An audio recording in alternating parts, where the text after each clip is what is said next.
The massive chamber stretched out like a cathedral of steel and crystal, its walls reaching up into shadows that seemed to swallow light itself.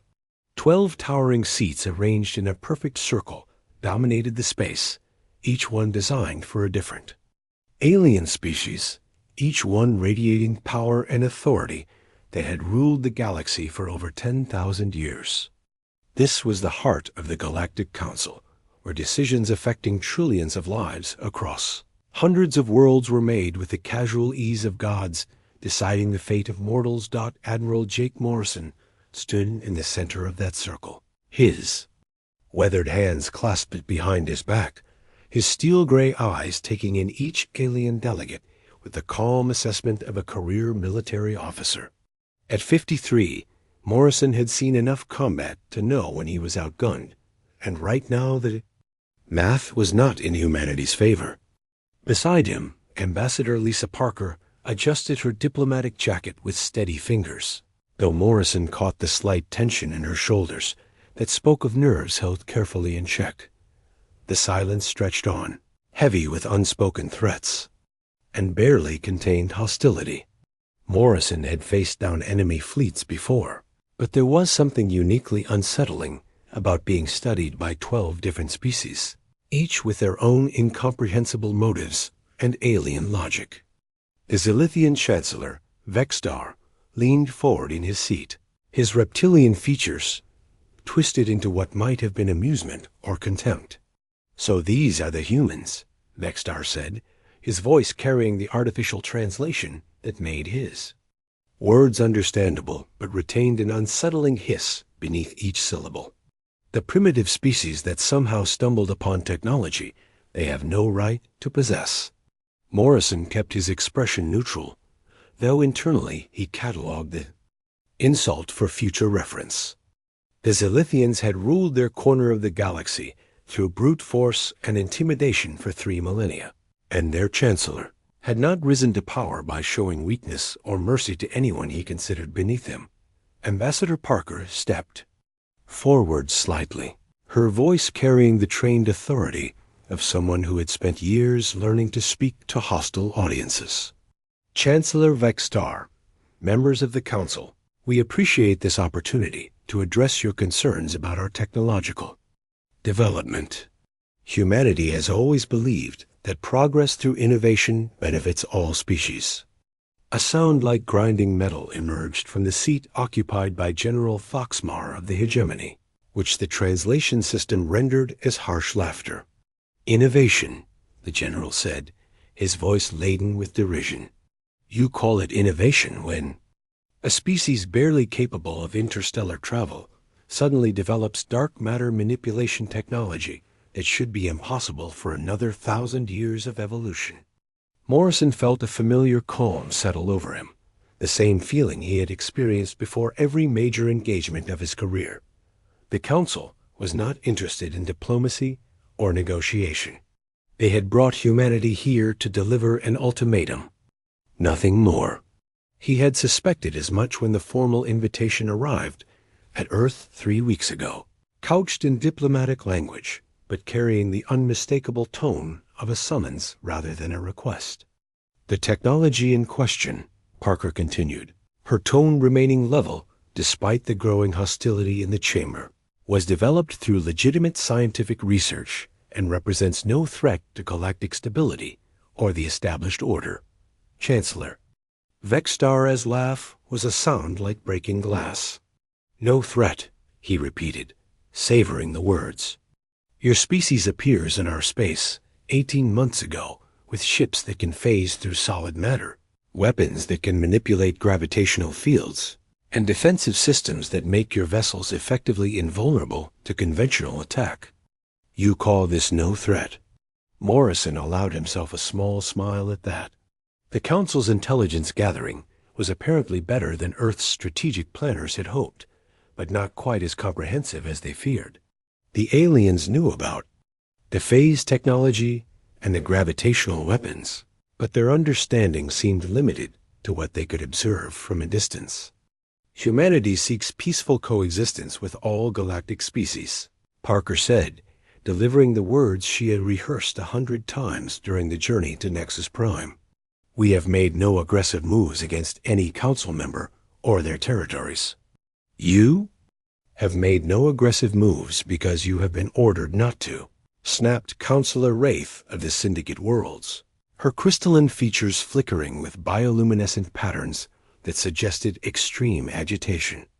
But the mere existence of your technology destabilizes the balance of power that has maintained galactic peace for millennia. Morrison studied the aliens' glowing patterns, filing away another piece of intelligence about Syndicate emotional displays. Every species in the Council had their own tells, their own ways of revealing stress or aggression, and understanding those signs could mean the difference between successful negotiation and catastrophic war. The chamber fell silent. Again, as Chancellor Vextar rose from his seat, his imposing form casting shadows across the crystalline floor. When he spoke, his words carried the weight of absolute authority, the voice of someone accustomed to instant obedience from entire star systems. The Galactic Council has reached a decision regarding the human situation, Vextar announced. Your species will immediately surrender all dark matter manipulation technology to Council oversight. Your research facilities will be placed under Galactic administration, and your scientists will be relocated to Council worlds where their work can be properly supervised. Morrison felt Parker tense beside him, though her diplomatic training kept any reaction from showing on her face. The terms were exactly what Earth's leadership had expected, which meant the carefully prepared contingency plans would now come into effect. Furthermore, Vextar continued, all human vessels equipped with the prohibited technology will report to designated Council facilities for decommissioning. Any resistance to these measures will be met with immediate and overwhelming force. The silence that followed was deafening. Morrison could hear his own heartbeat, could sense the alien delegates waiting for humanity's response with the patient confidence of predators watching cornered prey. They had delivered their ultimatum with the casual certainty of beings who had never been successfully challenged, who viewed humans as nothing more than an irritating problem to be solved through the application of superior force. Ambassador. Parker straightened her shoulders, and when she spoke, her voice carried a new quality that Morrison recognized from his own command experience. It was the sound of someone who had just stopped being diplomatic and started being honest. The Council's terms are noted, Parker said. However, I must inform you that humanity requires time to consider such significant demands. We request 72 hours to consult with our government and provide a formal response. Chancellor Vextar's expression shifted to something that might have been surprise. Though it was difficult to read emotion on features so alien, clearly he had expected immediate capitulation from the primitive humans, not a request for time to deliberate. 72 hours, Vextar said finally, after which you will comply with Council directives or face the consequences of defiance. Morrison allowed his smile to widen just slightly as he and Parker began their formal withdrawal from the chamber. The Council had just made their first mistake, giving humanity exactly what they needed most: time to execute a plan that would change the balance of galactic power forever. The void of space near the Kepler system had never witnessed anything like what was about to unfold. Captain Ryan Brooks stood on the bridge of the UE's Phantom Strike, watching his tactical display show the approaching Council fleet as a constellation of red dots that seemed to fill half the star system. 200 warships from 12 different species, each one representing centuries of military advancement and technological superiority that had kept the galaxy under Council control for millennia. Brooks adjusted his command chair and opened a channel to the 11 other ships in his squadron. All vessels, this is Phantom Lead. Remember, we are here to demonstrate capability, not to start a war. Disable only, no kills unless they escalate beyond our ability to contain. The response came back in crisp acknowledgments from captains who had trained for this moment in the deepest secrecy of Earth's hidden military programs. Each ship in the squadron was equipped with the most advanced dark matter manipulation technology humanity had ever developed. Systems so revolutionary that even their own scientists were still discovering new applications almost daily. Admiral Morrison's voice crackled through the communication system from his flagship UES Liberty, positioned safely behind the demonstration zone. Captain Brooks, you are authorized to proceed with Operation Mirror. Show them what humanity can do. Brooks nodded to his tactical officer, Lieutenant Commander Amy Foster, who had spent the last 6 months running simulations of exactly this. Scenario: Amy, bring us to Phase State Alpha. All ships, initiate dark matter field activation on my mark. The Phantom Strike began to change, its hull taking on an ethereal quality as the dark matter generators deep within its core started their work. To anyone watching from the outside, the ship appeared to become translucent, its solid metal structure shifting between states of matter that should not have been possible according to any known physics. On the main viewer, the Council fleet continued its approach in the standard battle formation that had served them well in countless conflicts across the galaxy. Chancellor Vextar himself commanded the operation from the massive Zilithian dreadnought Dominator, a ship that carried enough firepower to reduce entire planets to molten slag. The alien commander had brought overwhelming force to crush what he assumed would be a minor rebellion by primitive humans who had stumbled upon technology they could not possibly understand. Dr. Kevin Walsh monitored the dark matter readings from his position at the science station, his instruments showing energy patterns that would have been considered impossible just 5 years earlier. All systems stable, Captain. Dark matter field integrity at maximum. We are ready to demonstrate full capabilities. The Council fleet opened fire first, just as Earth strategists had predicted they would. Thousands of energy beams, plasma bolts, and kinetic projectiles streaked across space toward the human squadron, enough destructive power to vaporize a small moon. The aliens had not bothered with warnings or negotiations. They intended to end the human problem with one devastating alpha strike. The weapons passed harmlessly through the phased, human ships like light passing through empty air. The Phantom Strike and her sister vessels remained completely untouched, their hulls existing in a state between normal matter and dark matter that made them effectively immune to conventional attack. Brooks watched the alien fire patterns with professional interest, noting the tactical formations and weapon types that Earth intelligence would want to analyze later. Their turn, Brooks said calmly. All ships bring weapons online. Target their propulsion systems only. We want them stranded, not dead. The human counterattack began with a display of technology that defied everything the Council thought they knew about warfare. The dark matter-equipped ships phased back into normal space just long enough to fire, their weapons manipulating gravitational fields to create localized space-time distortions that simply switched off enemy engines without harming the crews. Inside, General Foxmar's battlecruiser Retribution found its massive fusion drives suddenly inactive, the ship's momentum carrying it forward, but with no ability to maneuver or retreat. Across the Council fleet, the same fate befell ship after ship as the humans. DEMONSTRETED pinpoint accuracy that should have been impossible at such ranges. Commander Steve Collins reported from the engineering station, his voice carrying a note of satisfaction. Dark matter cores operating at optimal efficiency, Captain. We could maintain this level of operation for weeks without strain.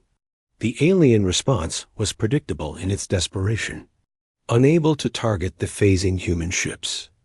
With conventional weapons, some Council vessels began firing wildly in all directions, hoping to hit something by chance.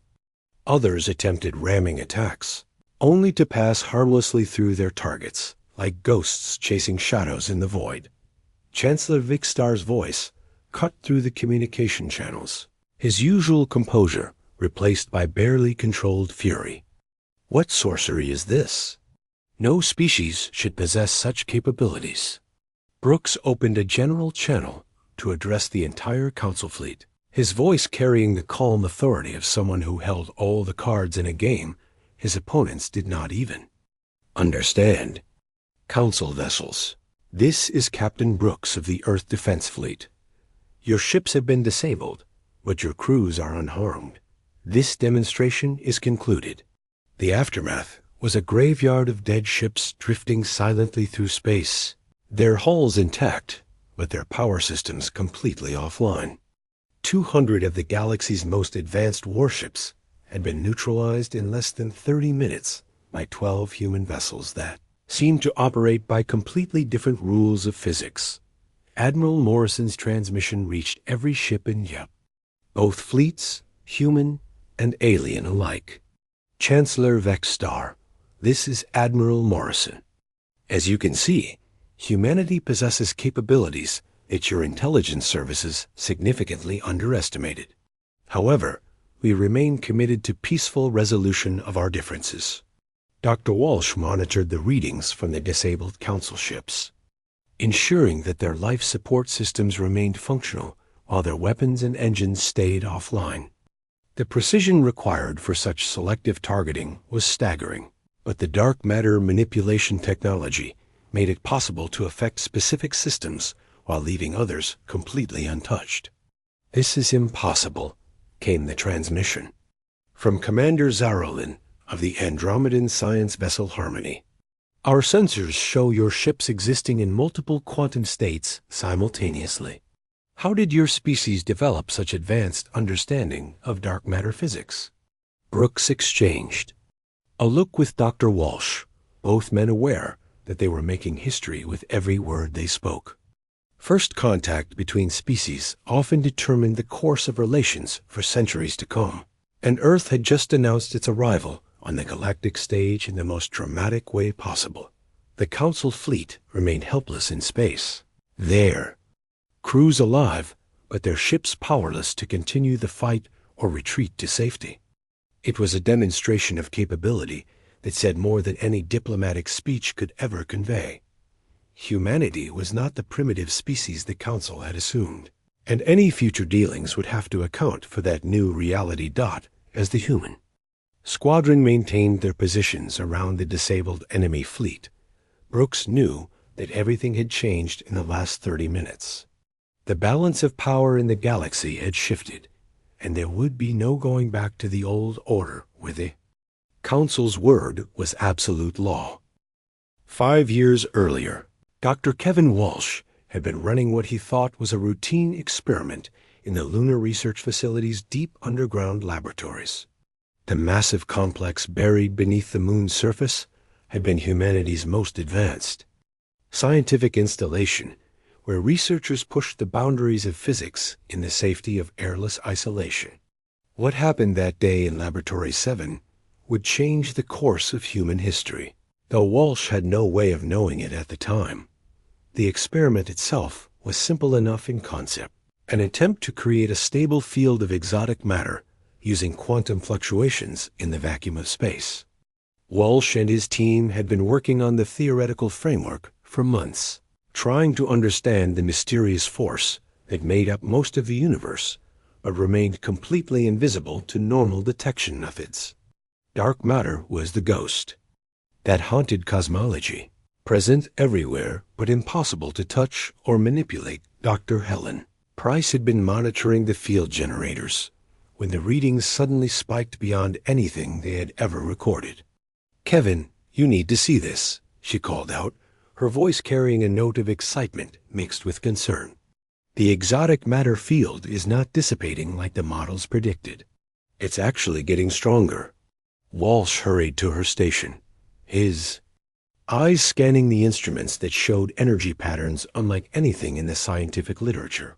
The field they had created was not just stable, it was actively manipulating the space around it, bending the fundamental forces of reality in ways that should have been impossible with their primitive equipment. "Shut it down," Walsh ordered, but Price shook her head, her fingers dancing across the control panel with growing urgency. "I can't," she replied. "The field is self-sustaining now. It's drawing energy from somewhere we can't measure, growing, stronger every second." What they had accidentally created was humanity's first stable dark matter manipulation field, a breakthrough that represented a leap in understanding equivalent to going from stone tools to nuclear fusion in a single step.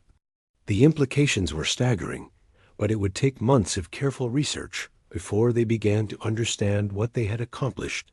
Curl. Beth Harris arrived at the Luna facility within hours of the initial report, her security clearance giving her access to classified research that most government officials never knew existed.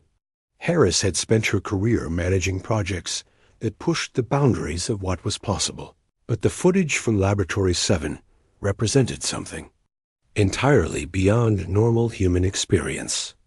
"How many people know about this?" Harris asked Walsh as they stood before the stable dark matter field that continued to defy every law of physics they thought they understood. "Just my team," Walsh replied. 6 people total, all with maximum security clearance. "We haven't filed any reports through normal channels yet." Harris nodded, her mind already working through the security implications of what she was seeing. "Good. As of right now, this project is classified above top secret. I'm invoking special access protocols under the Prometheus Directive." The Prometheus project had been established decades earlier to handle technological discoveries that could fundamentally alter the balance of power on Earth or beyond. Harris had hoped never to use those protocols, but the dark matter field represented exactly the kind of breakthrough that required absolute secrecy until its implications could be fully understood. Within weeks, the Luna facility was transformed into something more resembling a military installation than a research laboratory. Teams of scientists worked around the clock to understand the principles behind dark matter manipulation, while engineers struggled to find ways to scale the technology into practical applications. Captain Nick Carter had been among the first military officers briefed on the project, his background in advanced aerospace engineering making him invaluable to the team trying to weaponize the discovery. Carter's initial reaction had been skeptical until he witnessed a demonstration where a small dark matter field generator made a 10-ton block of titanium simply phase out of existence for 30 seconds before reappearing exactly where it had been. "This changes everything," Carter told Harris during one of their weekly briefings. "If we can make ships that can phase in and out of normal space, conventional weapons become completely useless against them. We could build a fleet that no enemy could touch." The first prototype vessel, UES Nightfall, was constructed and hidden shipyards beyond Pluto, where no Earth-based telescopes could observe the work. The ship was smaller than a traditional frigate, but packed with dark matter generators that allowed it to exist in multiple states of reality simultaneously. Carter commanded the vessel during its initial test flights, marveling at technology that made space combat into something resembling magic rather than physics. Meanwhile, back on Nexus Prime, the alien delegates were discovering that their easy victory over humanity was not materializing as expected. Chancellor Vexstar stood before a tactical display showing the locations of his disabled fleet, his reptilian features twisted with frustration and growing alarm. "How is this possible?" Vexstar demanded of his chief science advisor, a being whose crystalline form flickered with nervous energy patterns. "Our intelligence indicated that humans had barely achieved interstellar travel. They should not possess technology that can neutralize our most advanced warships." The science advisor's response was hesitant, filtered through translation systems that struggled with concepts that had no equivalent in Zilithian language. "The energy signatures suggest manipulation of dark matter at a level we have never observed before. Our own research into such applications has been theoretical only. General Thoxmar of the hegemony paced his command center like a caged predator, his massive form radiating the kind of barely controlled violence that had made his species feared across half the galaxy. Theoretical or not, these humans have made fools of our combined fleets. The other species will begin to question our strength if we cannot deal with one primitive world. The political implications were spreading through the council like cracks in a foundation that had seemed unshakable for millennia. Ambassador Kiranel of the peaceful Andromedans found herself fielding communications from nervous allies who were beginning to wonder if the old order could survive this new challenge from an unexpected direction. Perhaps we have underestimated the humans, Kiranel suggested during an emergency session of the Inner Council. Their technology suggests scientific advancement that may have applications beyond warfare. We should consider diplomatic engagement rather than continued military confrontation. Her words were met with scoffs from the more militaristic members, but privately, many delegates were beginning to share her concerns. The humans had demonstrated capabilities that suggested they understood principles of physics that remained mysteries to species with thousands of years of technological development. Dr. Walsh continued his research on Luna, now working with teams of scientists from across Earth as they raced to understand the full implications of dark matter manipulation. What they were discovering went far beyond simple weapons or defensive systems. The technology seemed to offer possibilities for faster-than-light communication, unlimited energy generation, and even medical applications that could revolutionize life across the galaxy. The secret history of humanity's rise to galactic prominence had begun with a simple accident in a lunar laboratory, but it was becoming clear that the consequences would reshape the entire balance of power among the stars. The news of humanity's demonstration spread across the galaxy like wildfire, carried by quantum communication networks that connected every major world in Council space. Within hours of the Kepler system engagement, emergency sessions were being called on a dozen different planets as species leaders struggled to understand what this new development meant for the carefully maintained balance of galactic power. Admiral Morrison found himself in an unexpected position as representatives from various alien species began reaching out through unofficial diplomatic channels.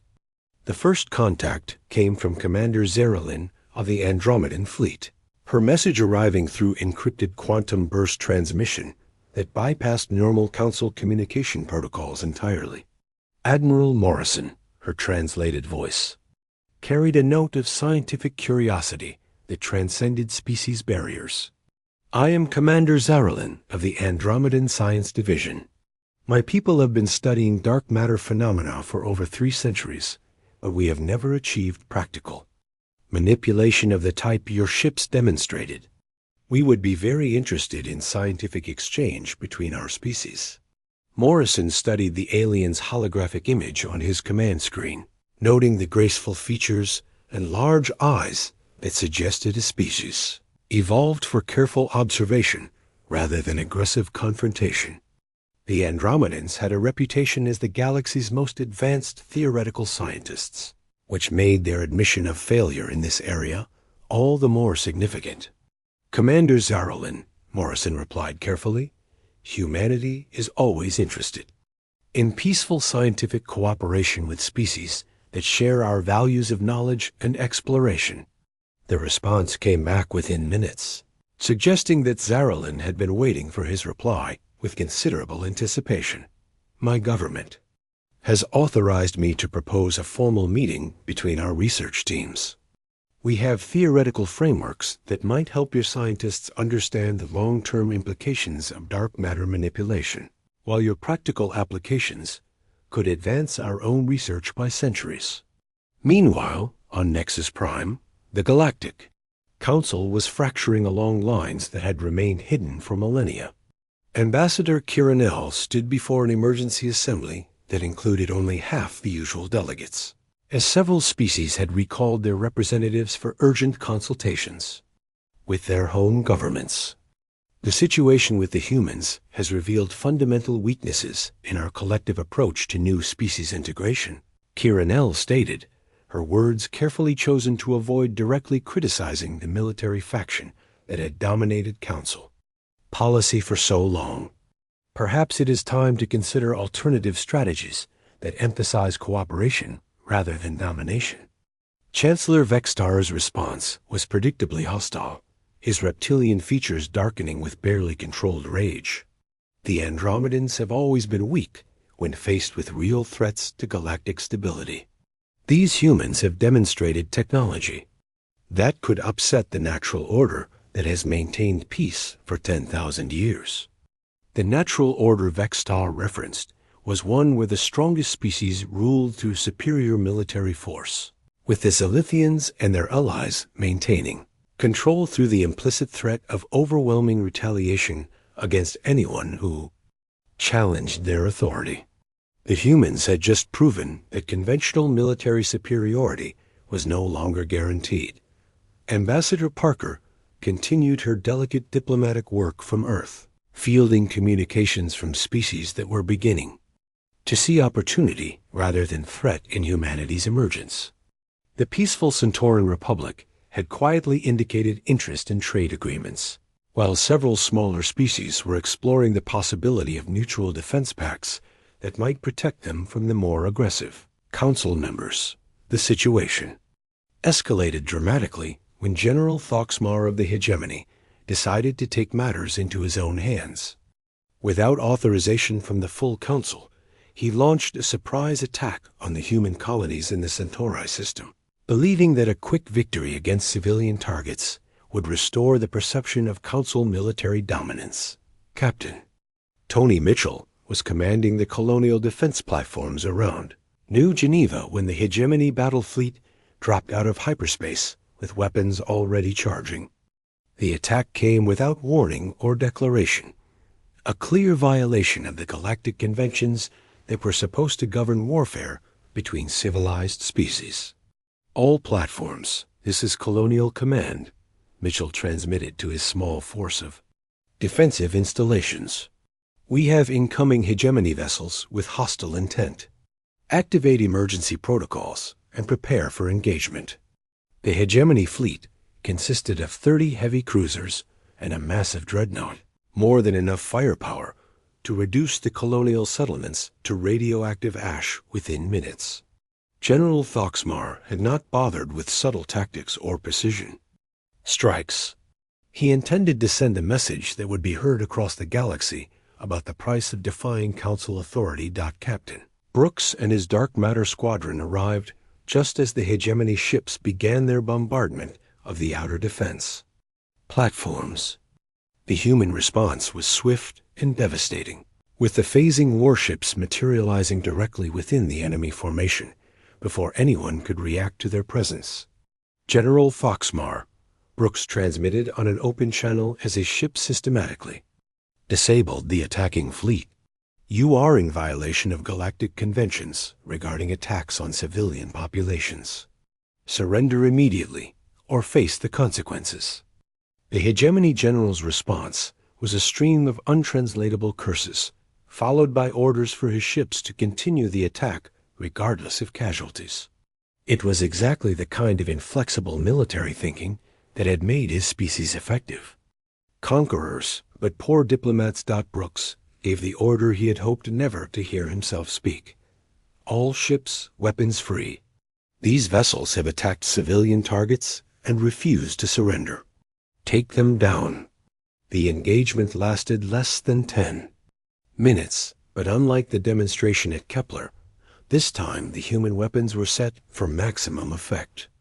The hegemony fleet simply ceased to exist, their ships reduced to expanding clouds of plasma and debris that would serve as a permanent reminder of what happened when someone attacked human civilians. Dr. Walsh monitored the battle from his position aboard the UES Liberty, his instruments recording energy readings that were beginning to show disturbing patterns. The prolonged use of dark matter manipulation technology was having unexpected effects on the human crews. Subtle changes in their cellular structure that suggested their species was being altered at the most fundamental level. Admiral Walsh reported privately to Morrison after the engagement. "I'm detecting biological anomalies in crew members who have been exposed to dark matter fields for extended periods. The changes appear to be beneficial so far, enhanced neural activity and improved physical coordination, but we don't understand the long-term implications." The discovery added another layer of complexity to an already dangerous situation. Humanity was not just wielding technology that could reshape galactic politics. They were apparently evolving into something beyond normal human parameters through their use of that technology. News of the hegemony. Fleet's destruction reached the Council. Chambers within hours, creating a crisis that threatened to tear apart the alliance that had governed the galaxy for millennia. Some species began quietly opening diplomatic channels with Earth, while others called for immediate military action before the humans became too powerful to contain. The galaxy was choosing sides, and the old order that had seemed eternal was crumbling under the weight of humanity's unexpected rise to prominence among the stars. 6 months after the destruction of General Foxmar's fleet, the galaxy had settled into an uneasy pattern of shifting alliances and careful diplomatic maneuvering. The old Galactic Council still existed in name, but its authority had been fundamentally challenged by humanity's refusal to submit to alien oversight.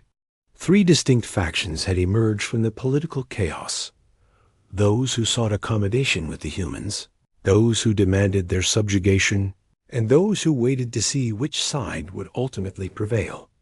Dr. Walsh worked alongside Commander Zarolin in a joint research facility that had been established in neutral space, far from the political tensions that continued to simmer on Nexus Prime. The collaboration between human and Andromedan scientists had produced breakthroughs that neither species could have achieved alone, unlocking applications of dark matter, manipulation that went far beyond anything either civilization had previously imagined. The quantum resonance patterns suggest possibilities we never considered, Zarolin explained as she showed Walsh the latest experimental results. Your dark matter manipulation technology could be adapted for instantaneous communication across galactic distances, completely bypassing the limitations of conventional quantum entanglement networks. Walsh studied the data with growing excitement, recognizing implications that could revolutionize not just human technology, but the entire structure of galactic civilization. How instantaneous are we talking about? Current quantum communication has a lag time of several hours across major galactic distances. True instantaneous communication, Zarolin replied, her large eyes bright with scientific enthusiasm. No lag time at all. The dark matter field would create a direct connection between any 2 points in space, allowing real-time conversation between star systems thousands of light years apart. The breakthrough represented more than just technological advancement. It offered a solution to the political crisis that had been tearing the galaxy apart since humanity's dramatic emergence. Real-time communication could enable a level of cooperation and understanding between species that had never been possible under the old system of delayed messages and lengthy diplomatic processes. Admiral Morrison received the research report. While aboard the UES Liberty, which had become the unofficial flagship for humanity's growing fleet of dark matter-equipped vessels, the implications were immediately clear to his strategic mind, but he also understood that the timing of any revelation would be crucial to its acceptance by the fractured galactic community. "Dr. Walsh," Morrison said during their secure communication, "Link, how confident are you that this technology can be demonstrated safely before a large audience?" "Very confident, Admiral," Walsh replied. "We've run successful tests across several star systems, and Commander Zarolin's theoretical framework provides a solid foundation for scaling up to galactic distances." Morrison nodded, already formulating the plan that would either secure humanity's place in the galactic community or trigger a war that could devastate civilizations across the galaxy. Prepare for a full demonstration. I'm calling for an emergency session of the Galactic Council, and this time we're going to give them something they can't ignore. The rebuilt council chambers on Nexus Prime had been modified to accommodate the changing political realities of galactic governance.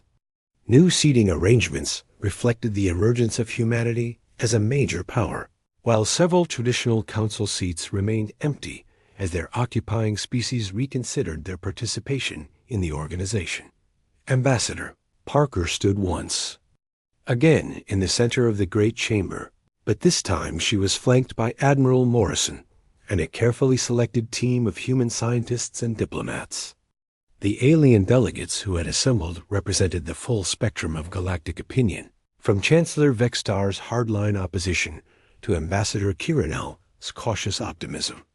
"Honored delegates," Parker began, her voice carrying the confidence of someone who held information that could change everything. Humanity has requested this emergency session to present a proposal that we believe can benefit all species represented in this chamber. The murmur of translated conversations filled the air as the alien delegates exchanged speculation about what the humans might offer. The demonstration at Kepler had proven their military capabilities, but many species remained convinced that humanity represented a threat to the established order that had maintained galactic stability for millennia. Dr. Walsh stepped forward, carrying a device that looked deceptively simple for something that represented the pinnacle of human technological achievement.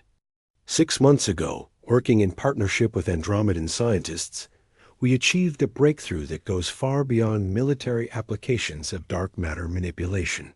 He activated the device, and suddenly the chamber filled with a presence that made every delegate sit up in surprise. A holographic figure materialized in the center of the room, but this was not a simple recording or pre-programmed message. This was a live transmission from Earth, with no delay despite the thousands of light years that separated the two locations. "Greetings from Earth," the figure said, and the delegates recognized the features of President Sarah Collins, the leader of the human government. "I am speaking to you in real time from my office in Geneva, demonstrating humanity's newest breakthrough in dark matter communication technology." The impact on the assembled aliens was immediate and profound. Several delegates stood in shock, while others activated their own communication devices to verify that they were indeed receiving a signal from across the galaxy with no transmission delay. The implications were staggering for species that had grown accustomed to conducting interstellar politics through messages that took days or weeks to travel between star systems. Chancellor Vextar was the first to recover his composure, though. His reptilian features showed clear signs of the shock he was experiencing. "This is impossible. No known technology can achieve instantaneous communication across such distances." President Collins smiled from her office on distant Earth. "Chancellor Vextar, humanity has always believed that impossible is simply another word for something we haven't figured out yet. But this demonstration is not about showing off our capabilities. It's about offering to share them." The silence that followed was absolute, the kind of quiet that occurs when an entire worldview suddenly shifts beneath everyone's feet. Admiral Morrison stepped forward to address the stunned delegates. "Humanity proposes the establishment of a new galactic communication network based on dark matter manipulation technology," Morrison announced.